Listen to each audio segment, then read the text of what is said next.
नमस्कार, आप देख रहे हैं आज तक डिजिटल और मैं हूं आपके साथ अनूप आकाश वर्मा। और मेरे साथ हैं क्राइम तक के डिप्टी एडिटर चिराग गोठी। चिराग, बहुत बहुत स्वागत है आपका। हरियाणा में 31 जुलाई को जो हुआ वो सबने देखा, लेकिन अब हरियाणा से एक और खबर आ रही है और वो खबर है गोपाल कांडा को लेकर।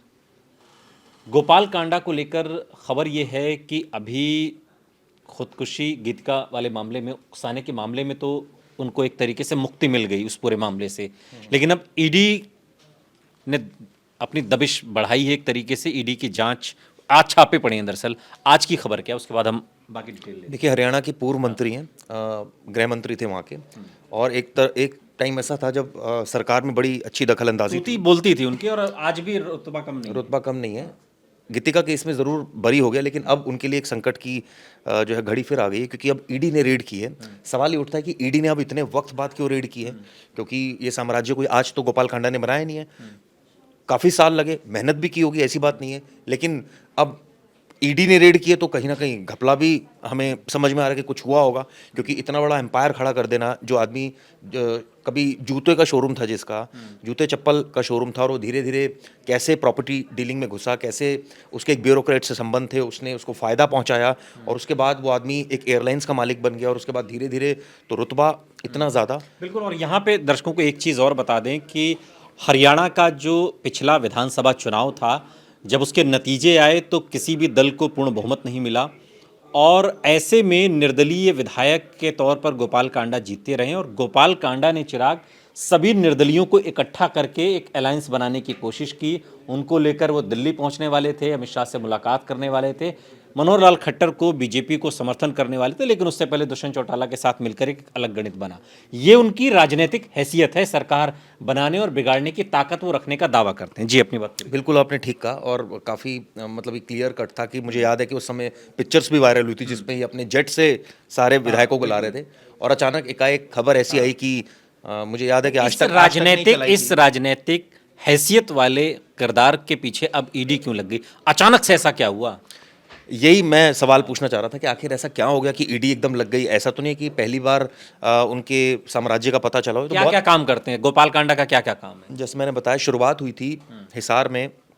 इनका भाई है एक, साथ में दोनों ने मिलकर काम शुरू किया था। जूते चप्पल का शोरूम था, लेकिन धीरे, इनके फादर वकील थे, लेकिन धीरे धीरे इनको लगा कि ये काम तो, अब इनकी ऑब्वियसली एक्सपेक्टेशंस बहुत हाई थी, तो इन्होंने उस हिसाब से काम भी अलग अलग चेंज किए। फिर धीरे धीरे प्रॉपर्टी के बिजनेस में आए। ये भी कहते हैं कि इनके एक रिश्तेदार हरियाणा में एक बहुत ही प्राइम पोस्ट उनको मिल गई थी, और उसके बाद इनके बारे न्यारे हुए, क्योंकि वहाँ से इनको बहुत बेनिफिट हुआ, बहुत सारे टेंडर्स मिले इनको, इन्होंने बहुत सारी प्रॉपर्टीज़ परचेज की। यानी कहते हैं ना, पैसे से पैसा बनाया, कि पैसा कमाया, पता लगा 2 लाख इसमें बच गया है, 15 लाख की चीज़ थी, 17 में बेच दी, 2 लाख बच गया, चलो जी 15 फिर इन्वेस्ट किए, फिर उससे 30 बना लिए, 30 से 60 बना लिए। इस तरह से करते करते एम्पायर बना लिया। और एम्पायर इस तरह का बना लिया कि MDLR, एक मुझे याद है एक न्यूज़ चैनल भी है, वो भी नहीं कही है, हरियाणा में एक न्यूज़ चैनल है।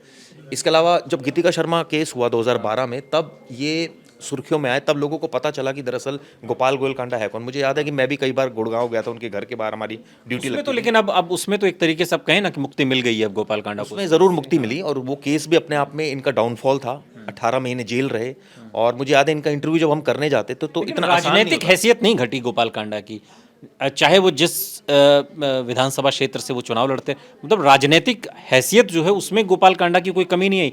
आज भी वो निर्दलियों के नेता के तौर पर अपने आप को प्रेजेंस करने की कोशिश वो कर चुके हैं।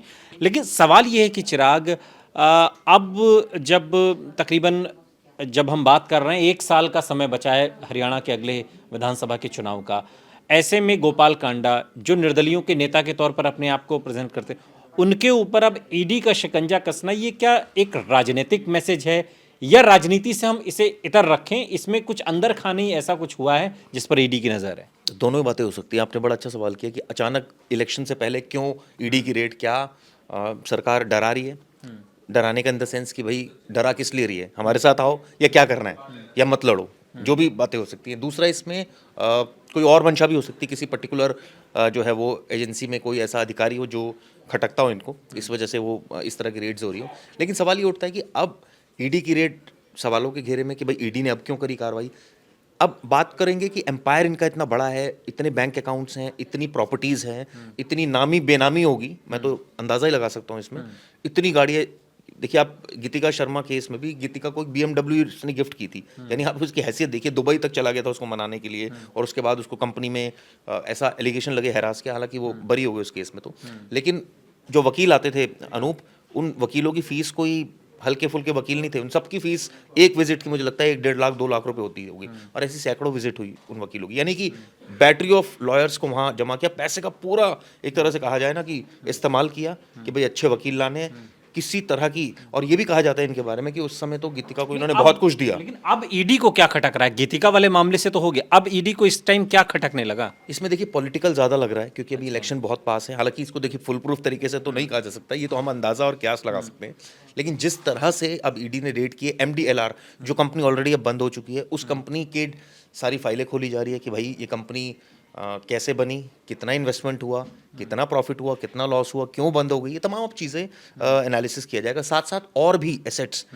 अब सवाल यह है कि इस बीच अगर कोई सेटिंग हो जाए, इस बीच अगर कोशिश ये रहेगी गोपाल कांडा की कि भाई अब मैं किसी तरह सरकार से पैचअप हो जाए, या इस तरह से पैचअप हो जाए ताकि कोई जो है वो आगे इलेक्शन में इसका कोई बेनिफिट हो। लेकिन ये कहा जा सकता है कि पहले तो ये कहा जाता है कि केस इनके ऊपर हुआ, लेकिन अब गिरफ्तारी की तलवार भी लटक रही है। यानी ईडी अगर ये एक पॉलिटिकल इसको एस्पिरेशन ना देखें कि भाई ये सोचें कि ये नॉर्मल कार्रवाई हो रही है, ईडी ने अपने हिसाब से करी है, तो आने वाले वक्त में गिरफ्तारी भी संभव है। ऐसा नहीं है कि गिरफ्तारी नहीं होती, क्योंकि एक केस में आप जरूर 18 महीने रहे, लेकिन इस केस में अगर गिरफ्तार हो गए तो बेल भी इतनी जल्दी नहीं होती। ईडी के केसेस का हम लोगों को पता ही है, क्योंकि ईडी इस तरह की इन्वेस्टिगेशन करती है। तो गोपाल कांडा के लिए संकट की घड़ी है, और ईडी ने अगर जांच में कुछ इस तरह के सबूत आए, क्योंकि जब मामला ही तभी दर्ज किया जाता है जब कुछ सबूत इनिशियली आते हैं, क्योंकि ये एजेंसी कुछ आधार होगा, वही ना कि ईडी के पास भी तो कुछ आधार होगा, और उस आधार के ऊपर फिर आगे की इसमें कार्रवाई की गई। बिल्कुल, क्योंकि ये जो पूरे केसेस होते हैं धन शोधन से रिलेटेड होते हैं। ऐसे में आपने एक तो इनकम से ज़्यादा, आय से अधिक आपने संपत्ति वो अर्जित कर ली, दूसरा आपने एक गलत मीन से कर ली, आपने हवाला के जरिए कुछ किया, ये तमाम चीज़ें इन्वेस्टिगेशन के दायरे में। मतलब है अब गोपाल कांडा जो गीतिका वाले मामले से एक तरीके से तनाव मुक्त हुए थे, अब वो तनाव उनको ईडी के माध्यम से इस नए केस में मिलता हुआ दिखाई देता है। लेकिन इन सब के बीच आपको ये समझना बहुत ज़रूरी है कि राजनीतिक तौर पर गोपाल कांडा की हरियाणा में अपनी एक हैसियत है, और उस हैसियत का वो लोहा निरंतर मनवाते रहे राजनीति में। इसके अलावा जो सियासी सौदेबाजी होती है, उसमें भी गोपाल कांडा ने अपने आप को कई बार आगे रखकर प्रूफ किया है, चाहे वो उनका हरियाणा का होम मिनिस्टर बनना हो, या फिर पिछली सरकार में निर्दलियों के साथ एक सामंजस्य बैठाकर बीजेपी को समर्थन देने का प्रस्ताव। लेकिन अब चुनाव से ठीक 1 साल पहले गोपाल कांडा की मुश्किलें एक बार फिर बढ़ती हुई नजर आती हैं। बहुत बहुत शुक्रिया चिराग, इस तमाम बातचीत के लिए आपका।